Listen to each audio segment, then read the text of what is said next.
22, and I hadn't worked out in years until I found it. Good afternoon, good evening, excuse me. Uh, Apologizing again um, for the technical difficulties. We're having camera issues. So good to see you again. Once again, my name is Pastor James Godwin. I'm with Destiny International Ministries, located at 6600 6600 Hallelujah Boulevard in Wendell, North Carolina. Senior Pastor Dr. Shirley R. Brown. So without going into a lot of details, a lot of introduction, we're going to jump right back on into our subject for today, which is the gospel. Um, as we left off, we were talking about the fall, the as we call it, the original sin, and the basically the fall of mankind. So we're going to just pick up where we left off. So, and I apologize, I'm trying to share my screen. And we're going to see if it is working. Okay. Let me try.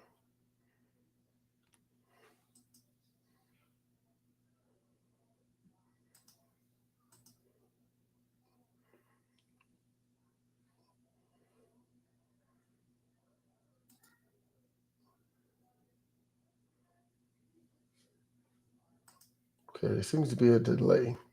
So, after the original sin, we talked about Adam and Eve and their issue with disobedience, which led to the beginning of what we call the original sin. And it was at the time that which, because of the decision that was made by Adam and Eve in disobeying God in the Garden of Eden, it led to the effects that nature of sin being imparted upon all mankind that would come after them. And so, a few things uh, as it pertains to the condition of man and his relationship with God occurred due to the original sin. So, first thing was that the relationship with God is now disrupted. In Genesis 3:23 and 24, it spoke about how God had to send Adam and Eve out of the Garden of Eden and to till the ground from which Adam, was taken. In verse 24, it says, He drove out the man and he placed cherubim at the east of the Garden of Eden and a flaming sword which turned every way to guard the way to the tree of life. So understand that now that perfect relationship that Adam and Eve once had, the ability to commune with God on a daily basis, to be in his presence face to face at any moment, at any given time, that relationship has now been disrupted. And now, because of the decisions that Adam and Eve made, uh, that once pristine relationship, now it does not exist anymore. The second thing, unfortunately, that occurred is because of the sin that fell upon um, Adam and Eve, the sin which not only they committed, but now the sin that ended up covering them, that actually ended up transforming their nature. Now, because of that, God cannot be in their presence as he was once before. In Habakkuk 1:13, it says, you are a purer eyes than to behold evil and cannot look upon wickedness. Because of that sin nature, um, the creator cannot interact with his creation in the same manner as before. Number three, and this is the same that is true today when we look at our own lives. Once you give into sin, once Adam and Eve gave into sin, sin begins to rule. John 8:34, and this was Jesus who was speaking. He said that most assuredly I say to you, whoever commits sin is a slave to sin. And when you look at the way that that was phrased, and even if we're going back and looking at the original Greek text, when we use that word commit, we look at it in terms of just being engaging in or being the purveyor of a certain act. Whereas in the original Greek, that word mostly was denoting a a a a lifestyle that was dominated by that particular sin, by that particular mindset. And so when Jesus speaks about committing a sin and being a slave, it is more of that sin now is a dominating part of your lifestyle. And that's what he means, because once that sin is dominant, you are a slave to it. Number 4, sin results in death. James chapter 1, verse 15, it says, then when desire is conceived, it gives birth to sin. And sin, when it is full grown, brings forth death. Go back and remember what happened in the garden when Eve was deceived by the serpent. The thing that took her over the top was not just a knowledge, but it was a desire to have what she was forbidden to have. And the same thing for Adam. And if most of us would sit back and ponder a little, most of us could connect a desire for something, a desire to do something, a desire to obtain something as the actual genesis of any sin that has been in our life. And I'm talking about not just the sin that we may have committed before we gave our lives to Christ, but also any sin that we commit after the fact. Like the story I told you about my daughter, right? She was told she couldn't have cookies after a certain time, but that desire, hold on, making sure she's not peeking around the corner, but that desire for those cookies overrode her obedience to the rules that she was given. And it is much the same in our own lives. Is that desire that pushes us over the top. In Ezekiel 18:4, it says, behold, all souls are mine. And this is the Almighty talking. He says, the soul of the Father as well as the soul of the Son is mine. And this last line is very sobering. In it, God says, the soul who sins shall die.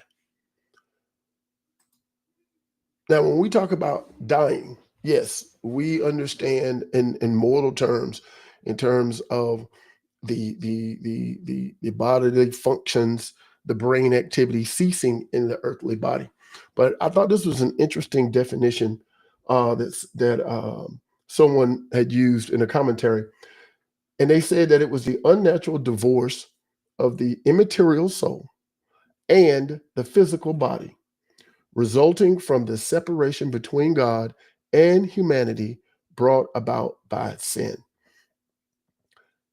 The separation between God and humanity.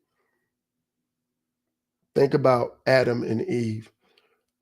Adam and Eve being in that pristine place, the perfect place, Eden, not just physically in terms of having everything they need, but in terms of a physical location, but also a spiritual location.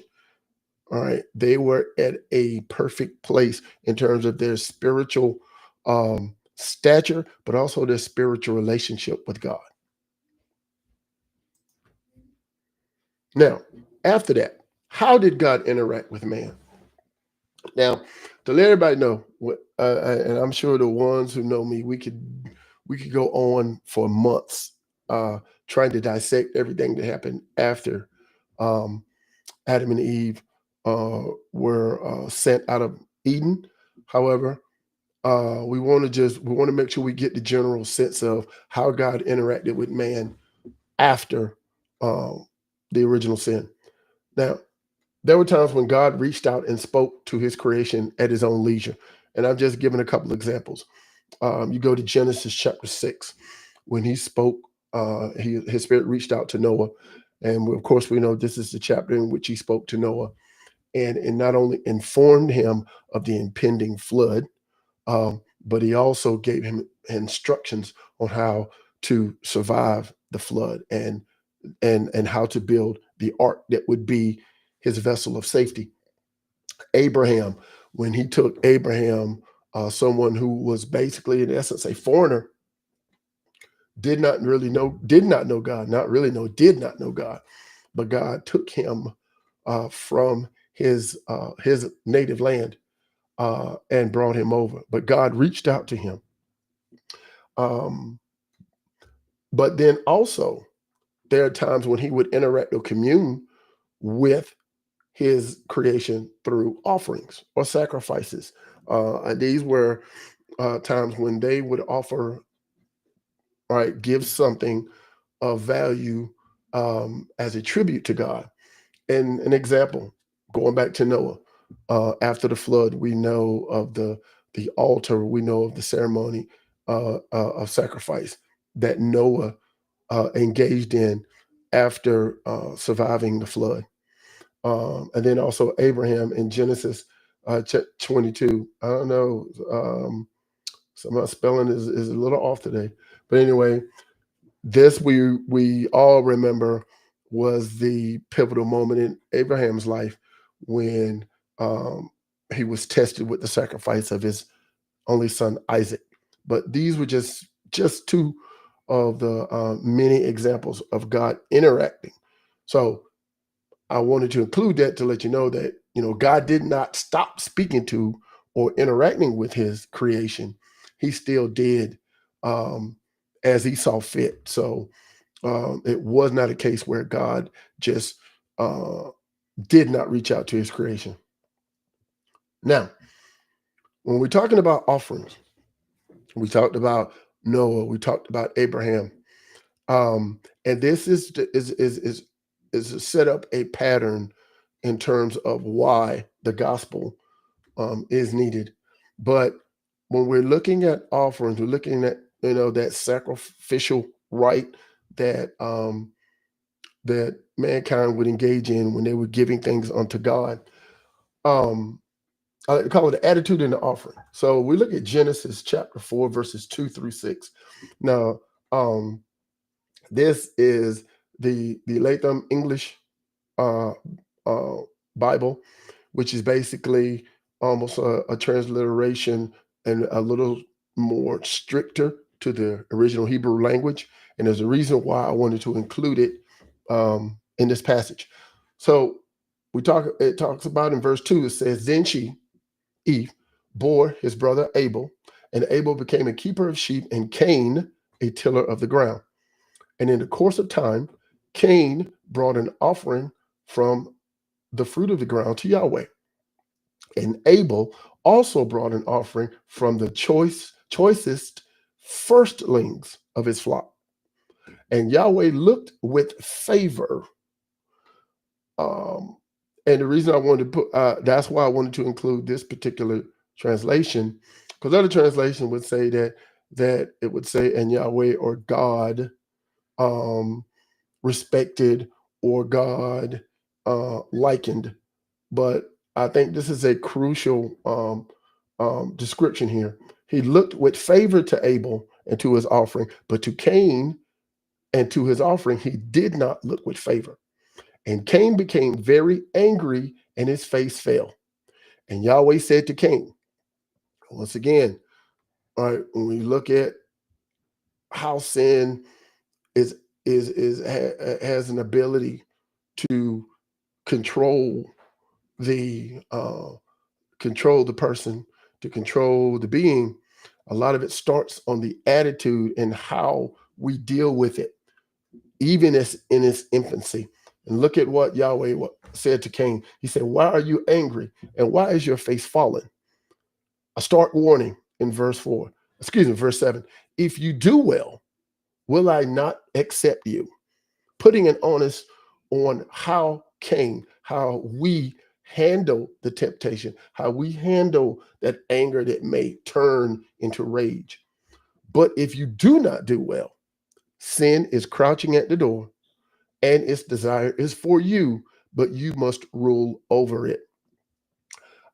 And at this point, I wanted to mention I was on a call last night, and one of the pastors uh, Deborah Scott, she mentioned, you know, taking authority. And even when there's a desire that we know that may lead to some indiscriminate behavior or lead to something that's not pleasing to God, we, as God told Cain, we must rule over it. We have to take authority over it. We can't just stand back and do nothing. We have to take authority over it, particularly before it turns into sin, before it leads us down a dark path. And it leads to what I call the three attitudes, the three attitude issues of an offering. Attitude and what was offered. We go back and look at that scripture. It says that Cain offered or presented a offering. Now, of course, they say that the trick is in the details, but notice it said that Abel gave the first. And then usually when in the Hebrew language, when it's talking about the firstling, it is not just talking about the first, but the choices. So the highest quality offering, what was offered, was given by Abel. Cain just gave with no thought as to what he was given, but Abel gave the best that he had. Number two, the attitude in how we offer, to making sure we offer, just as the word says it, that the Lord loves a cheerful giver. We don't give out of compulsion. We don't give because we want to get people off our back. We don't want to give and grumble about it afterwards. We want to be willing to give above and beyond what we may see as being required. And then attitude three, how you handle disappointment.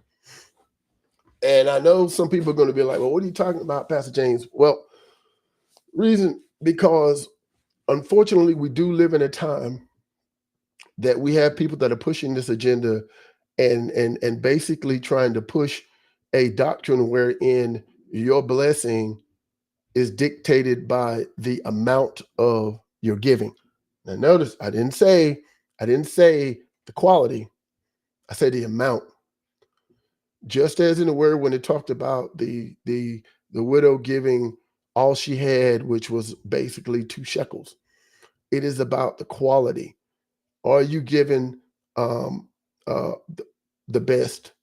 Are you giving out of a compulsion just to please God? Are you giving out of a desire to help others, depending upon what the offering is given, or are you giving just simply for yourself? And so, don't be surprised if just you give this nice size offering, but you're giving it for the wrong reason. You're not giving it out of a pure heart. And now, what you wanted to get, just like Cain did not give with the right attitude, and now he has to deal with disappointment because he did not gain favor. So let's let that sink in. When we offer, we want to make sure we do everything with the right attitude. If not, we will, like Cain, have to deal with disappointment. And so, as man progresses, God continues to interact with man. Time goes on, lots of things happening. We had the issue, with the Tower of Babel, but then we get to a pivotal moment in the history of God's people. And what I mean by that is the enslavement of the Hebrew people in the land of Egypt. And so now we're in Exodus, and we're at that at the time in the annals we're in that Moses is delivering, or he's on the cusp of delivering through God through Moses and Aaron, delivering the children of Israel out of bondage. And the reason why I wanted to include this particular part of Scripture is in the Passover. If we really look at it, it is a glimpse into the gospel. Okay, and remember, as they're on the eve of of being delivered out of Egypt. Remember, this was the time in which a as the word calls it, a destroyer that was going to go forth and take the lives of the firstborn of all in the land. Okay, and God had instructed Moses for all of his people to go out and to take that first lamb, okay, the firstborn lamb, and to slay it as an offering. So we're going to pick up at verse in the middle of verse 22. It says, "Pick out and take lambs for yourselves according to your families, and kill the Passover lamb." Verse 22. "And you shall take a bunch of hyssop, dip it into the blood that is in the basin, and strike the lintel and the two door posts with the blood that is in the basin." Now they're to take the blood of the lamb and basically put it over the threshold of their door. "And none of you shall go out of the door of his house until morning. For the Lord will pass through to strike the Egyptians," as we talked about, taking the lives of the firstborn. "And when he sees the blood on the lintel and on the two doorposts, the Lord will pass over the door and not allow the destroyer to come into your house to strike you." So, a glimpse into the gospel, because death was at the doorstep of the children of Israel. And that death was only stayed by the blood of the lamb. Now, remember, this was not a case where uh, the Lord could have easily just said, "All right, only the big, in as far as the children of Israel, they'll remain untainted." But no, they had to make sure that they stained the blood of the lamb over their doorposts. As I said, a glimpse into the gospel. Death was on their doorstep. It was only by the blood of the lamb that the hand of death was stayed to allow their deliverance. And much with the gospel, it is the blood of the lamb. And we'll get into more details as we go along. But it is the blood of the lamb that not only stays that hand of death, that the effect of sin, but that blood also helps guide you into deliverance. And as we move further in terms of their journey, we also understand, okay, we come, yes, to I call it the Charlton Heston part of the journey of the children of Israel. We talk about the 10 Commandments. And like I said before, the first leg of the journey, they're delivered from the death angel by the blood of the lamb. We know that they were delivered through the Red Sea. And now, okay, we start to see God establish more of a corporate um, um, um, corporate commands for his people. Whereas, as some of the examples we showed before, he was doing, you saw a lot of interaction individually, but you see now as he's bringing his people out of bondage, he wants to establish some ways in which that he wants them to live their lives. And when you look at the 10 Commandments, we're not going to go through all of them, but of course, you go to chapter 20 in Exodus. Verse 3, you shall have no other gods before me. Verse 4, you shall not make for yourself a carved image. Then you go down to verse 7, you shall not take the name of the Lord your God in vain. Verse 8, remember the Sabbath day, keep it holy. Verse 12, honor your father and mother, that your days may be long. All right. Verse 13, you shall not murder. Verse 14, you shall not commit adultery. Verse 15, you shall not steal. Verse 16, you shall not bear false witness against your neighbor. Verse 17, you shall not covet basically anything that belongs to your neighbor. And the one thing, when you look at all of those, they all pertained to your interaction, your relationship with your neighbor, but also your interaction, your relationship with God. At no point in the Ten Commandments did it say anything about us. It spoke about how we interacted with God, and also how we interacted with those in our community. So now he's guiding the people. He's laying down the law, if I could borrow a phrase. Okay, and then he establishes a a rule in terms of offerings. Basically, if you go to Leviticus, beginning in chapter 1, he laid Moses is guiding the people and giving them the details in the various types of offerings that they are ordained, that they are um, uh, instructed by God, not only in what they give but how they do it. So the various types. There's the burnt offering. These burnt offerings were made to express thanks, worship, devotion, and a commitment to God. But it was also an atonement for unintentional sin. There's the grain offering, which expressed gratitude and thanksgiving, but also um, recognized the Lord's favor. All right. Then there's the peace offering. Now, this involved the best and unblemished animal from the herd. And this sacrifice not only expressed thanksgiving, but it also emphasized fellowship. There's the sin offering, and that was mandatory as it atoned for the sins and cleansed uh, um, the people from defilement. And then there is the trespass, or some call it the guilt offering. That was the second mandatory offering. And this was specifically a ram, and Israel offered that trespass sacrifices as atonement, not only just for intentional, but also for unintentional sin. Okay.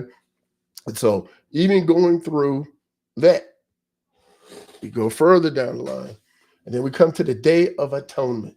Now, in the Jewish calendar, which is usually around the seventh month of the Jewish calendar, which I think runs from September to October, it's always the 10th day. Now, when you look at the Day of Atonement, look at some of the specifics. And we're in Leviticus 16, starting at, if we look at verse 16, and we see that it says, and he's speaking to the priest. So he shall make atonement for the holy place because of the uncleanliness of the children of Israel and because of their transgressions for all their sins. And so he shall do for the tabernacle of meeting, which remains among them in the midst of their uncleanliness. And understand that this is for the entirety of the people. This is a corporate ceremony. This is a corporate atonement. This is not a situation wherein each individual person comes as out of their own volition. This Day of Atonement, this day of of moving past the sins of the people, was a mandatory day for the entirety of the people of God. And it is within this particular ceremony where we get the situation with where you have the one goat that that upon it the sins of the community are placed, but then you have another one where that one, which is, you get that term scapegoat, where the sins of the community are placed and it is sent out into the wilderness. But like I said, remember, this is more driven to the corporate deliverance of Israel, not just from an individual standpoint. Now, I know sometimes we'll ask when we look back, because I know I used to ask the same question myself. We want to understand why the Mosaic Law, or these offerings. And these are some of the reasons why they were so important. A few verses in Exodus 19:5, it says, "Now therefore, If you will indeed obey my voice and keep my covenant, then you shall be a special treasure to me above all people, for all the earth is mine. This is God letting them know I'm establishing this covenant, but in order to do for you to just do your part, right? I just need you to obey my covenant, obey my voice. Listen to me. Understand I am the one that you have a covenant with, not not some other god over here or some leader in a pagan land. The covenant is with me. In Leviticus chapter 20, verses 7 through 8, it says, consecrate yourselves, therefore, and be holy, for I, the Lord your God, am the Lord your God, and you shall keep my statutes and perform them. I am the Lord who sanctifies you. Once again, setting yourself apart, trying to keep the law and the structure of the offerings is trying to keep us in a good place, particularly as it pertains to our ability to stay in at least acceptable graces with the Most High God. And even if we go forward into Galatians, which is in the New Testament, the way that it was expressed, it says, but before faith came, we were kept under guard by the law, kept for the faith which would afterward be revealed. Therefore, the law was our tutor to bring us to Christ that we might be justified by faith. So in the meantime, until Jesus Christ was able to not only be born on this earth, but ascend up into heaven after his death, burial, and resurrection, and until he was able to have that and have that ascension to be on the right hand of the Father, interceding on our behalf. In the meantime, that was the whole purpose of the law. That was the whole purpose of the ceremony of offerings, to keep us going in the right direction until we get where we're supposed to be. Similar to a parent, because through your through your childhood and up into your young adulthood, that parent is doing all they can to guide you. Although you make your own decisions, they're doing their best to guide you until you get to that wonderful place of adulthood. And in some cases, that wonderful place of getting out of my house and getting into your own house, paying your own bills. But I digress. But being able to get into that right place. And similarly, that is what the Mosaic law and the ritual of the offerings was meant to do. Get us into that good place until such a time that Jesus arrived. Now, even in that, we have the attitude issue once again, particularly when you look chronologically at the occurrences, when we look at the history of God's people, even after the establishment of the ceremonies, even after the enactment of the Day of Atonement. Once again, we have attitude issues. Okay. Centuries later in Isaiah, a couple of scriptures that were says, therefore the Lord said, inasmuch as these people draw near with their mouths and honor me with their lips, but have removed their hearts far from me, and their fear towards me is taught by the commandment of men. So they've once again, unfortunately, strayed into that region of people pleasing instead of strictly adhering to the ordinances of God, instead of staying dedicated to being in right standing with Him. They've started to drift, and everything for them is being predicated on pleasing others, pleasing men, being directed by men and not being directed by the voice of God. In Ezekiel 33 and 13, the verse says, "So they come to you as people do, they sit before you as my people, and they hear your words, but they do not do them." Imagine going to your pastor, going to your leader, and they, uh, and in this particular case, just as I would say with your pastor or your leader, you know beyond a shadow of a doubt that God is speaking through that leader, and you hear, you understand the words, you understand and acknowledge that the source is from the Most High God, but yet you ignore the words. And then it says, "For with their mouth they show much love, but their hearts pursue their own gain."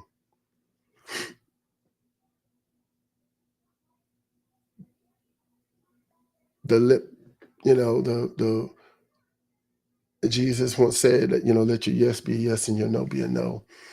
And as simple as it sounds, it is a mirror to the faith. It is a direct reflection in terms of the fidelity that one would have in terms of their relationship with God. How often do we tell God what we'll do? How often do we tell the Lord what we will do on a particular occasion, particularly when we did not know Him? I know I'll raise my hand. I, for one, was one of those that even when I didn't know God, when I was spared from some huge calamity or crisis, I'll be the first one to say, "Well, God, if you get me out of this one, I'll do whatever you ask. I'll do thus and such." And then I'd be okay for a couple of days, and I'd go back doing the same old thing. All right. Because at that particular time in my life, my heart was driven by pursuing my own gain. Going back to what we spoke about earlier, that desire, that when we talked last week, that triggered Eve, that same desire that pushed Cain over the edge. That was the same desire that was pulling at me, because I was more worried about what I desired, not about my relationship with God. And so, yes, my attitude was one of selfishness. My attitude was one of looking out for number one. My attitude was simply, what's in it for James? Not God, not my neighbor. Okay. And so this is where the God's people have gotten. This is where their journey has led them. We're back to, that's why we titled the slide, "The Attitude Issue," once again. And so now we ask, well, what happens now? Is there any hope for God's people? Is there any hope for me? Well, in the words of a dear friend who has gone on to be with the Lord, Thaddeus G. Best, God's got a plan. But tonight, we won't be able to go through that plan. We'll pick up that plan next week. And so we're going to leave it there. We're going to, like I said before, we'll delve into the plan next week. And we will start to not only talk about the good news next week, but we'll also explain why it's the good news. And so I want to thank everybody for joining us this evening. Once again, I apologize for the technical difficulties. And so if you look on the screen right now, we're going to be looking at the ways to give. You can use Cash App if you want to give to Destiny. That's $Destiny, ATC 2024. Or you can just scan the QR code with your phone. If you want to give by text, you can give by text to 919-396-59880.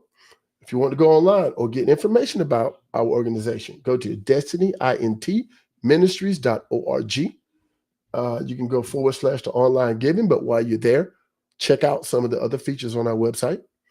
If you want to send in information through the mail, P.O. Box 1926, Wendell, North Carolina 27591. If you'd like to give to our great leader, Shirley Brown, you can give via Cash App, $DR. That stands for Dr. Shirley 23. Once again, $, Dr. Shirley 23. PayPal, you can give via Arise and Soar 2020. Or if you want to give through Zelle, you can give via SRB Ministries at yahoo.com.